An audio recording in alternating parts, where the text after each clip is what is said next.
நபி ஸல்லல்லாஹு அலைஹி வஸல்லம் அவர்கள் சொன்னார்கள், பேசினால் நல்லதை பேசுங்கள், இல்லை என்றால் அமைதியோடு இருங்கள் என்பதாக நபி ஸல்லல்லாஹு அலைஹி வஸல்லம் அவர்கள் சொன்னார்கள்.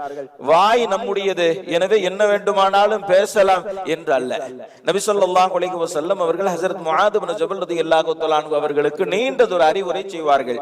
கடைசியில் சொல்லுவார்கள், நான் நிறைய நல்லறங்களை உனக்கு போதித்திருக்கிறேன், எல்லா நல்லறங்களையும் உள்ளடக்கக்கூடிய ஒரு நல்ல காரியத்தை சொல்லவா என்பதாக கேட்டார்கள்.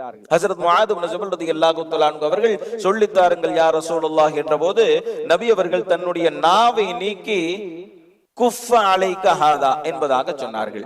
இந்த நாவை உன்னுடைய கட்டுப்பாட்டில் வைத்துக்கொள் என்பதாக சொன்னார்கள்.